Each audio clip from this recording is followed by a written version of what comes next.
tal, amigos? Un gusto enorme estar nuevamente con ustedes. Mi nombre es Aide Coronado. Bienvenidos a Profecía Bíblica para Principiantes. Hoy estamos en una serie de programas de Daniel 7.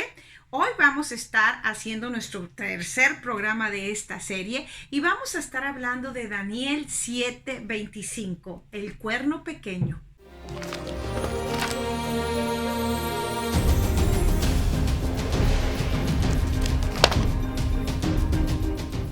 Pues nuevamente bienvenidos al programa y vamos a entrar de lleno. Como les mencioné, estamos hablando sobre Daniel 7 y es muy extenso, así que vamos a hacer una serie de varios programas. Hoy vamos a hablar de Daniel 7:25 nada más y no nos va a dar todo el programa porque se haría muy largo, así que Daniel 7:25 lo voy a dividir en dos programas. Espero que solo sean dos.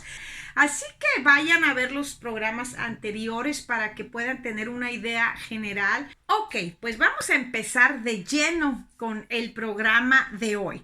Y aquí en Daniel 7:25 estamos hablando ya de este cuerno pequeño que viene de Roma específicamente, de ese reino, y habla palabras contra el Altísimo. Y a los santos del Altísimo quebrantará y pensará en cambiar los tiempos y la ley, y serán entregados en su mano hasta tiempo y tiempos y medio tiempo. En este programa vamos a analizar la primera parte, que es: y hablará palabras contra el Altísimo y a los santos del Altísimo quebrantará. Hasta ahí, porque es bastante información y obviamente les voy a dar una pinceladita de toda la información que hay. Ustedes pueden ir e investigar y darse cuenta que hay muchísima evidencia.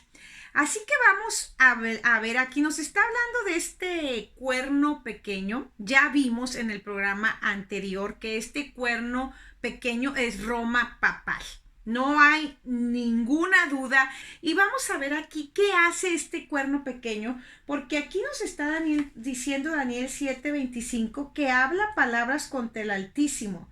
En pocas palabras nos está diciendo que este cuerno pequeño habla palabras contra Dios y que persigue y quebranta a los hijos de Dios, a los santos del Altísimo. Los santos del Altísimo, bueno, es el pueblo de Dios. Dios siempre ha tenido un remanente a lo largo de toda la historia de la humanidad. Siempre ustedes van a encontrar en la Biblia que Dios siempre ha tenido hombres fieles a través de toda la historia. Bueno, y aquí está diciendo Daniel 7:25 que este cuerno pequeño hablará blasfemias contra Dios y va a hacerle guerra a los hijos de Dios, a los santos, a ese pueblo que se mantuvo fiel a Dios. Lo está diciendo ahí. Pero vamos a ver ¿qué es lo que dice este cuerno pequeño, que es Roma papal, acerca de esto? Y yo les quiero hablar de el Concilio de Trento. Toda esta información que les voy a dar, ustedes la pueden rastrear. Ahí está. No está escondida, sí les va a requerir su tiempo, su investigación, depurar, porque hay mucha información pues que no es fidedigna. Hay que irse a las fuentes oficiales y yo les voy a hablar de lo que era el Concilio de Trento, lo que es el Concilio de Trento. El Concilio de Trento fue el concilio más influyente de la Iglesia Católica, que es Roma papal. Fue el concilio más influyente y su importancia histórica es tan importante que ahí en ese concilio se definieron varias cosas. Se definió cómo iba a trabajar la iglesia, en pocas palabras, cómo nos vamos a mover como institución. Y ahí se definió pues la doctrina de la iglesia acerca de la Sagrada Escritura, la tradición, los sacramentos y el celibato. Se tomaron acuerdos. ¿Qué tipo de acuerdos se tomaron en ese concilio? Que siguen vigentes, no estoy hablando que ya lo tomaron y en un punto se volvieron a juntar y dijeron vamos a quitar esto porque va en contra de la palabra de Dios. No, esto que les estoy leyendo, este concilio, esos acuerdos siguen vigentes. Ok, ¿qué fue? ¿De qué trata este concilio? Es muchos acuerdos que se han tomado, solo voy a mencionar algunos pocos. Se rechazó el don de Dios de la justificación por la fe, agregando en este concilio que la salvación también es por obras. Este concilio dice, no, espérate, también te puedes salvar por obras. Y directamente la salvación por obras es contraria a lo que dice la Biblia, es contraria a lo que vino a hacer Jesucristo por nosotros. Él ya pagó el precio. Porque de tal manera amó Dios al mundo que dio a su Hijo unigénito, para que todo aquel que en él cree no se pierda, mas tenga vida eterna. Juan 3:16. El regalo más hermoso, la salvación, nuestro Señor Jesucristo. No tienes que hacer nada más que creer en Él. Creer en Él y empezar a caminar en una relación de amor con Él hasta que vayas madurando espiritualmente. En el camino te caes. Y si te caes y si pecas, te levantas. Perdóname, mi Dios, mi Jesucristo me dio la oportunidad de la salvación. Dame poder para tener una vida que te agrade. Y así se nos es un proceso de toda la vida, la santificación. Y vamos obviamente teniendo mejores obras, más amor por nuestro semejante. No porque yo digo, voy a ayudar a mi vecina porque eso me va a ayudar, me va a dar 5 puntos para mi salvación.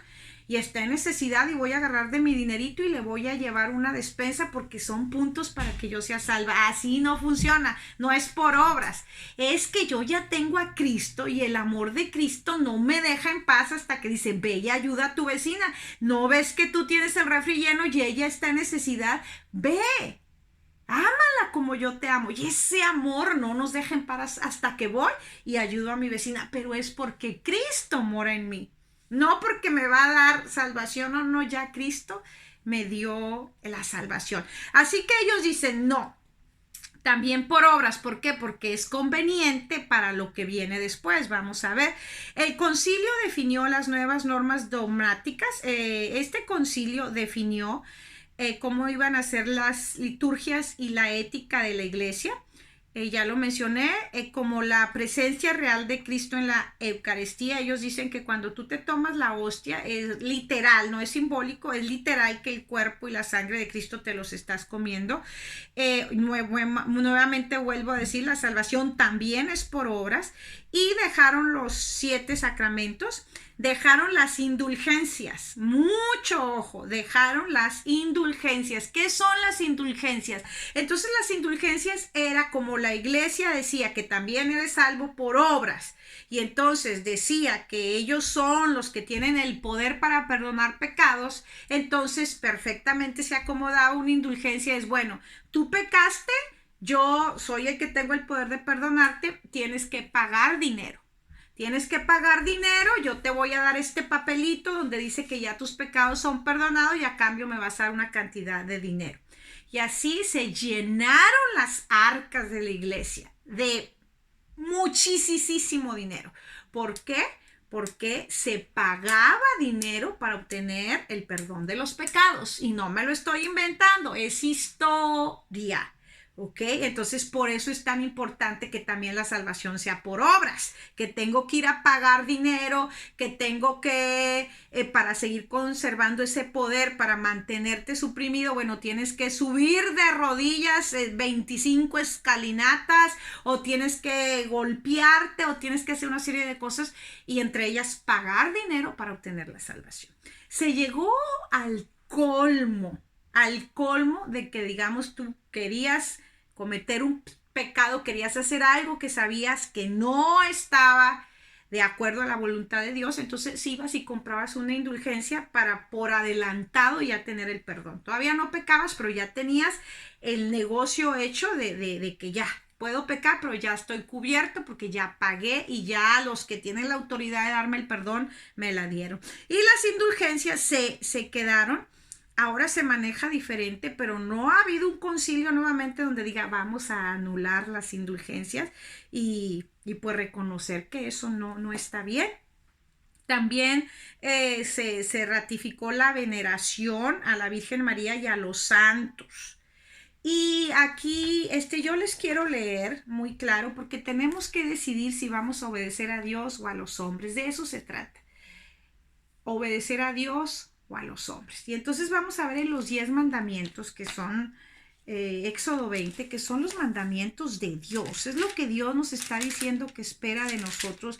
Los primeros 4 mandamientos se refieren a nuestra relación con Dios. ¿Cómo me voy a relacionar con Dios? Y los otros 6 mandamientos se refieren a cómo me voy a relacionar con mi prójimo. Por eso Jesús resumió los mandamientos, la ley: amarás al Señor tu Dios con todo corazón y con todas tus fuerzas y con toda tu alma, y a tu prójimo como a ti mismo. Entonces vamos a ver el mandamiento. Fíjense lo que nos empieza diciendo. Bueno, no tendrás dioses ajenos delante de mí, pero fíjense lo que dice: no te harás imagen, ninguna imagen, ni ninguna semejanza de lo que está arriba en el cielo, ni abajo en la tierra, ni en las aguas debajo de la tierra. No te inclinarás a ellas, ni las honrarás, porque yo soy Jehová tu Dios, fuerte, celoso, que visito la maldad de los padres sobre los hijos, hasta la 3ª y 4ª generación de los que me aborrecen, y hago misericordia a millares, a los que me aman y guardan mis mandamientos. Ahí lo está ratificando: a los que me aman y guardan mis mandamientos. No te hagas imágenes. Yo creo que mucha gente es sincera, que Dios tiene pueblo en todas las iglesias, que Dios tiene sus fieles. Recuérdense que por muchos años se prohibió la lectura de la Biblia, no la podían leer. ¿Por qué? Porque este poder sabía que si la gente leía la Biblia iba a encontrar la verdad y se iba a liberar, y ya no iba a estar bajo esclavitud.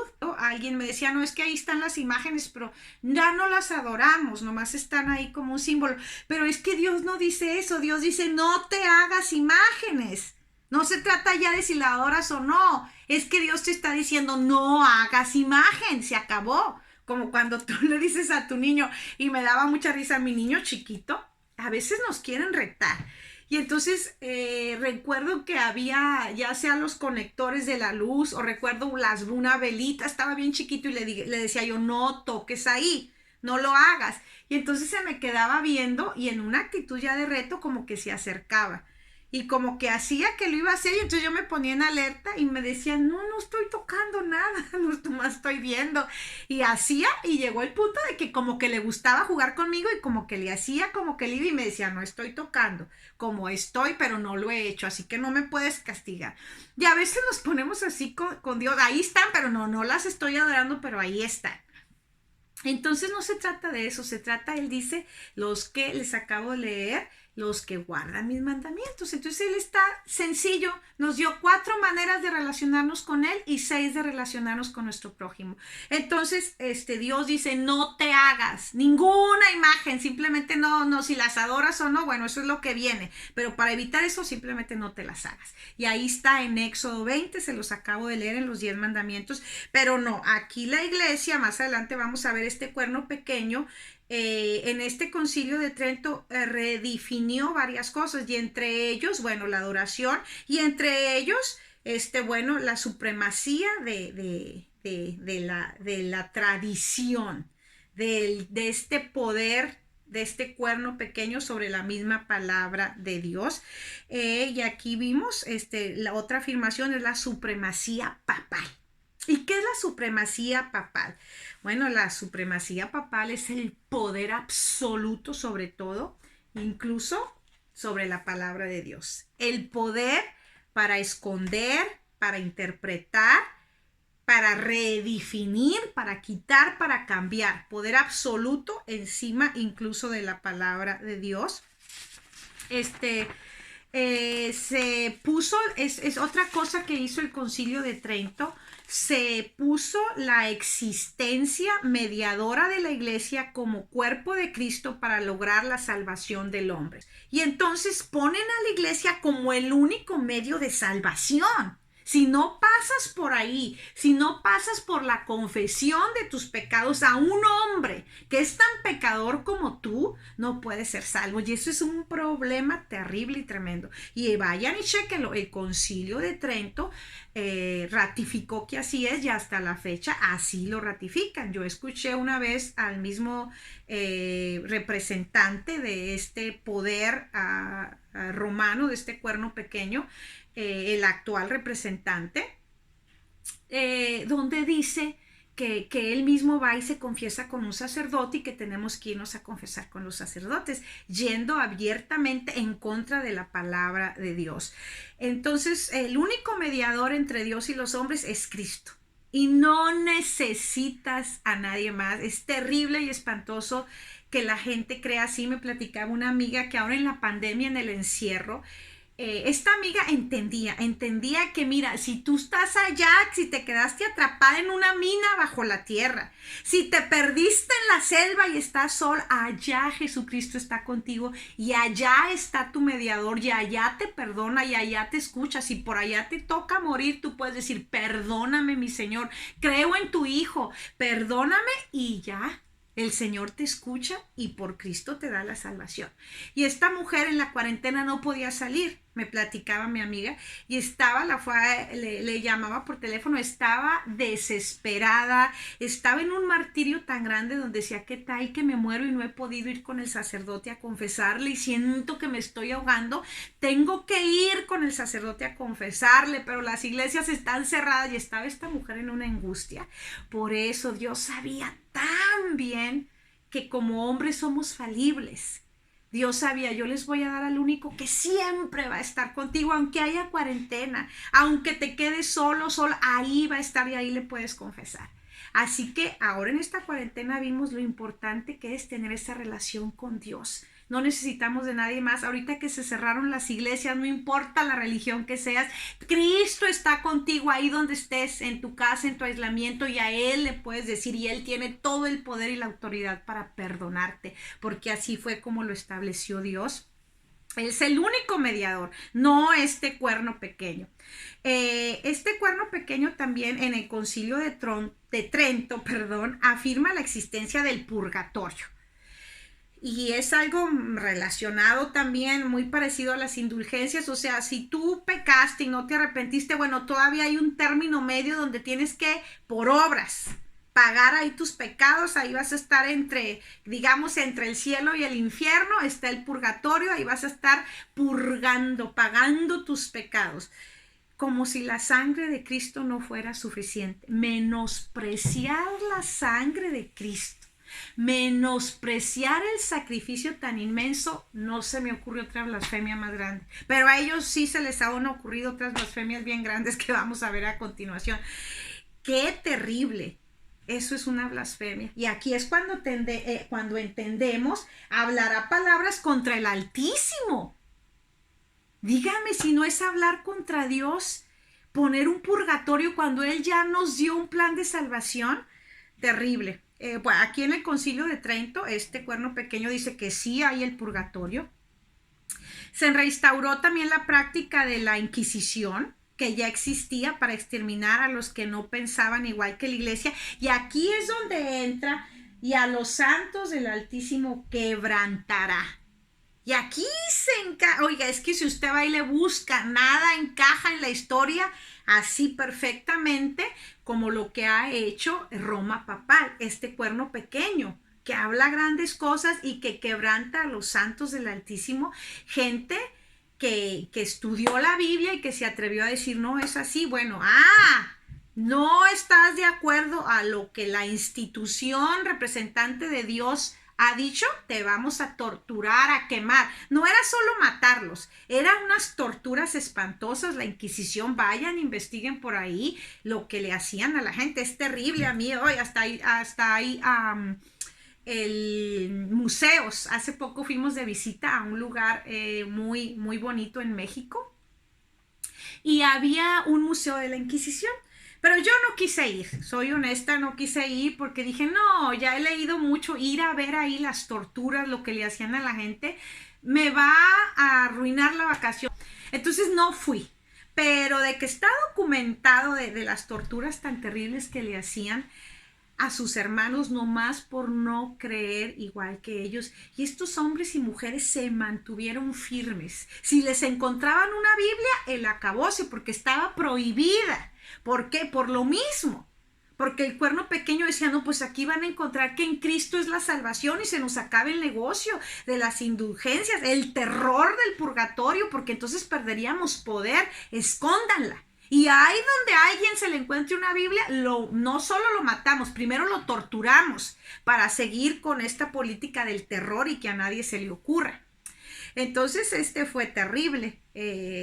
La Inquisición, ahí está. Y entonces aquí encaja perfectamente, le hará guerra a los hijos de Dios, a los santos. Se estableció la censura contra la publicación de pensamientos que pudieran ser contrarios a la fe católica, quemando muchos libros considerados como herejías. Lo que se oponía a ese poder era una herejía y se quemaba y se destruía, incluida la misma persona que se le ocurrió pensar o decir. Posteriormente al concilio, fíjense, en 1592 se publicó una edición definitiva de la Biblia. Fíjense, sosteniéndola como fuente de la revelación de la verdad divina. Aquí va, mucho ojo, pero otorgando también el mismo nivel de autoridad a la tradición. O sea, dijeron, no, pues sí, la Biblia tiene autoridad, pero la prohibían, la escondían, ¿ok? Pero el mismito poder tiene la tradición. La tradición de este poder, de este cuerno pequeño, Roma papal. Y negaron rotundamente que la gente interpretara la Biblia. Eso sí, no. O sea, la Biblia tiene el mismo nivel de la tradición, de lo que nosotros se nos ocurre poner, nuestra tradición, pero la Biblia ni se les ocurra interpretarla. Eso sí, no. Decían que solo el Papa y los obispos habían sido autorizados por Cristo para interpretarla. Solo el Papa y los obispos habían sido autorizados para interpretarla. Por eso es que en la Inquisición, si a alguien se le encontraba una Biblia, era un pecado terrible y lo mataban porque él no estaba autorizado. Es decir, la interpretación de acuerdo a su criterio y conveniencia, claro. O sea, ellos interpretaban la Biblia de acuerdo a su criterio, ¿no? De acuerdo a su conveniencia, honestamente. Hay mucho más que hablar de este concilio de Trento, pero no es el programa en sí del concilio de Trento, sino del cuerno pequeño. Para concluir, se realizaron más concilios. Después de mucho tiempo, fíjense lo que pasó, se realizaron más concilios y después de mucho tiempo se invitó a los protestantes.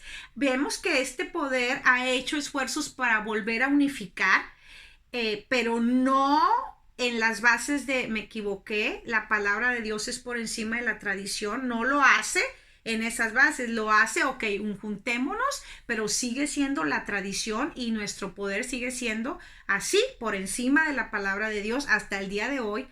Entonces ha tratado de volverse a unir, pero más bien como para tener ese poder otra vez unificar. Entonces invitó a los protestantes a exponer sus ideas en estos últimos concilios de Trento y para tomar acuerdos. Se los invitó, bueno, vamos a tener otra vez a redefinir otra vez este concilio de Trento, pero fíjense, pero como los protestantes estaban excomulgados, pues su voto no contaba. Así que al final ya mejor los protestantes no asistieron. Dijeron, pues como para qué estamos jugando. Si quieres saber mi opinión y todo, pero mi voto no cuenta porque estoy excomulgado, pues para qué voy, ¿no? Entonces, este concilio, por último, ve a la reforma, ya lo dije, protestante, como una herejía. Ahora voy a leerles una afirmación del Papa León VIII. El Papa dice así: los papas tenemos sobre la tierra el lugar de Dios Todopoderoso. No lo ocultan. Aquí en el diccionario encíclico católico, es un artículo del Papa, nos dice: el Papa es de tan grande dignidad y exaltación que no es un mero hombre, sino es como Dios y sustituto de Dios. Imagínense, sustituto de Dios. El Papa es de tan grande autoridad y poder que puede modificar, explicar e interpretar las leyes divinas, cualquiera que sea el Dios. O sea, cualquier Dios, nosotros creemos que hay un solo Dios, pero si por ahí alguien, que hay varias religiones que creen que tienen varios dioses, entonces aquí la doctrina católica está diciendo que el Papa está por encima de cualquiera de ellos, cualquiera. ¿Ok? Cualquiera que sea el Dios, el vicario de Cristo no puede hacer nada contrario a la fe. Que están diciendo aquí? este poder, este representante de Dios puede hacer cosas que tal vez te suenen contrarias a la Biblia o que no tengan sentido, pero no te preocupes, porque es el vicario de Cristo y él no puede hacer nada contrario a la fe. O sea, aunque te suene raro, pero si él lo está diciendo, está seguro, segura, porque él no puede hacer nada contrario a la fe, entonces está bien. Bonifacio VIII fue un papa. Fíjense lo que él dice: declaramos, definimos y proclamamos que cada ser humano debe someterse al pontífice romano para que sea salvo. Por eso dice que hablará blasfemias, hablará palabras contra el Altísimo. Aquí dice esta versión: palabras en contra del Altísimo. ¿Okay? Ahora, a un sacerdote alemán católico llamado Janus, él escribió un libro y después ha sido traducido ese libro y lo que él dice. Ese libro se llama El Papa y el Concilio.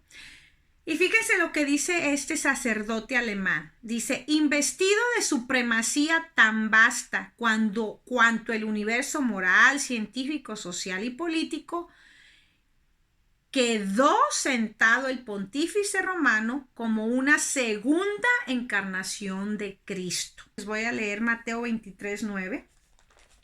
Voy a leer Mateo 23:9. Y ya estamos terminando. Por eso les dije, aquí hay mucho de dónde cortar. Mateo 23:9, vamos a ver, estamos hablando aquí, ok, fíjense lo que dice Mateo 23:9. Y no llaméis Padre vuestro a nadie en la tierra, porque uno es vuestro Padre, el que está en los cielos. Y si leen más abajo también dice: ni seáis llamados maestros, porque uno es vuestro Maestro, el Cristo. Y entonces ustedes podrán decir: no, pues si aquí a muchos les decimos maestros, ¿y qué tiene el Santo Padre? Pero bueno, vamos a ver el contexto. Yo les he dicho mucho, cuando ustedes estudien la Biblia, vean el contexto, a qué específicamente se está refiriendo Cristo. Y aquí el contexto nos dice: Jesús acusa a los escribas y fariseos. Jesús está hablando aquí de los dirigentes de la iglesia en aquellos tiempos, de la iglesia de los judíos. De Israel, a los dirigentes, los escribas y los fariseos, y les estaba diciendo precisamente que están inflados, que se creen la gran cosa, que ponen unas cargas pesadísimas en la gente, pero que ellos no están dispuestos a llevarlas, nomás están sometiendo y subyugando a la gente. Y entonces, en ese contexto de la inflación de esos hombres, Jesús dice: no, a nadie le llames padre. No a estos hombres que te están enseñando la ley, no les llames padres. Solo hay un Padre que está en el cielo. Y yo muchas veces cuando era joven decía: pero pues es que a mi papá yo le digo papá. Y a los maestros pues les decimos maestros. Pero ya cuando maduré y entendí el contexto, no es en ese contexto que a tu papá o a tu profesor. Y más en estos tiempos que al profesor le decimos: no, oiga maestro, es así, investigue así. O tenemos la capacidad de entrar tal vez en un debate. Aquí nos está hablando Jesús acerca de los dirigentes de la iglesia, diciendo: mira, ellos son los dirigentes, se equivocan, hacen cosas que bárbaros. Tú tienes un padre y solo a él vas a llamar padre en el contexto de reverencia, de adoración, de respeto. Solo hay un Padre, Dios. Y en el contexto de maestro, que el que te va a enseñar, el que te va a guiar al cielo, solo yo, el Cristo. Y para eso nos dejó la Biblia. Si tú tienes la Biblia, vas a entender lo que Cristo, el único maestro, el maestro experto en llevarte a la vida eterna, es Cristo. Y aquí te lo dejo escrito. En ese contexto está diciendo, se los vuelvo a leer, es el 9. Dice: y no llaméis Padre vuestro a nadie en la tierra. En el contexto de un líder espiritual, a nadie llames Padre nuestro en la tierra, porque uno es vuestro Padre, el que está en los cielos. Él ya sabía que si empezábamos a dar toda esa veneración a un ser humano, las cosas se iban a distorsionar. Y entonces aquí dice: a nadie llames Padre. Pero este cuerno pequeño ha ido tan allá en su blasfemia, que no solo se hace llamar Padre, sino Santo Padre. Dios mío, blasfemia tras blasfemia. No debemos llamar a nadie. Santo Papa significa Padre, precisamente. Y aquí Dios nos está diciendo. Para terminar, quiero hacer un llamado. Ya les di muchísima información y hay muchísima más. El llamado es que es necesario obedecer a Dios antes que a los hombres. Quiero terminar este versículo, es Hechos, para que después lo estudien con calma y analicen todo el contexto. Les voy a leer Hechos 4, 19 y 20 y Hechos 5. Vamos a ver aquí, Hechos 5, con esto quiero terminar. Hechos 5, 29. Es un llamado del apóstol Pedro a nuestros tiempos. Está en Hechos y dice así: Pedro y los apóstoles dijeron: es necesario obedecer a Dios antes que a los hombres. Hechos 5, 29. ¿Quién dice esto? Pedro y los apóstoles. Nos dejaron muy clarito en la escritura. Es necesario obedecer a Dios antes que a los hombres. Y entonces, ¿en qué contexto dice esto Pedro? Muy interesante, porque también aquí en Hechos 4, 19 y 20, fíjense lo que está diciendo Pedro. Dice: Pedro y Juan respondieron diciendo: juzgad si es justo delante de Dios obedecerlos a vosotros antes que a Dios, porque no podemos dejar de decir lo que hemos visto y oído. Aquí les está diciendo Pedro: oigan, juzguen ustedes, ¿cómo creen que vamos a obedecerles ustedes antes que a Dios? Y más adelante dice: no, Señor, es necesario obedecer a Dios antes que a los hombres. ¿En qué contexto está diciendo esto Pedro? Bueno, en el mismo contexto del cuerno pequeño. Fíjense, les estaba hablando a los líderes del pueblo de Israel en aquellos tiempos, los que tenían el poder sobre el pueblo de Dios. Y entonces este concilio, ya vimos, ahorita hablamos del concilio de Trento, aquí estamos hablando de otro concilio. Dice: Pedro y Juan ante el concilio. Lean Hechos 4. Y el libro de Hechos nos está hablando ya de la iglesia primitiva, ya cuando nuestro Señor Jesucristo había muerto y los apóstoles empezaron a predicar. Este mismo cuerno pequeño dice que Jesús, ese es otro programa, le dio las llaves a Pedro de la iglesia, y que Pedro fue el primer papa, y que Pedro, bueno, es la piedra de la iglesia católica, así lo dicen. Bueno, esta piedra que ellos dicen que es Pedro, les está diciendo aquí muy claro: es necesario obedecer a Dios antes que a los hombres. Y aquí el contexto es exactamente lo mismo. Es otro concilio que se hizo, y aquí están, dicen los meros del concilio, y aquí menciona al sumo sacerdote, que estaban los escribas, estaban Anás y Caifás, y bueno, toda la crema y nata. Y entonces se los llevaron aquí dice a Pedro y a Juan. Y entonces les hablan a los apóstoles y les dicen: ¿y en nombre de quién hacen esto? Y entonces aquí lean, Pedro se echa un discurso lleno del Espíritu Santo. Dice Pedro, lleno del Espíritu Santo, les dijo: gobernadores del pueblo y ancianos de Israel. Y hoy les empieza a decir: Jesucristo es, y Jesucristo. Pero ellos, su corazón estaba muy duro, no quisieron perder ese poder, esa tradición. Igual, el pueblo de Israel estaba, los dirigentes se basaban en la tradición y desvirtuaron las escrituras. Lo mismo que pasó con este cuerno pequeño posteriormente. Y entonces ya cuando Pedro les habla lleno del Espíritu Santo, ellos, llamándoles, los intimaron que en ninguna manera hablasen ni enseñasen en el nombre de Jesús. Les prohibieron. Como muchos años después, este poder, Roma papal, prohibiría la Biblia. Aquí les prohibieron, no hablen en el nombre de Jesús, porque tenían el mismo poder, este concilio. Pero Pedro y Juan respondieron diciéndoles: juzgad si es justo delante de Dios obedecer a vosotros antes que a Dios, porque no podemos dejar de decir lo que hemos visto y oído.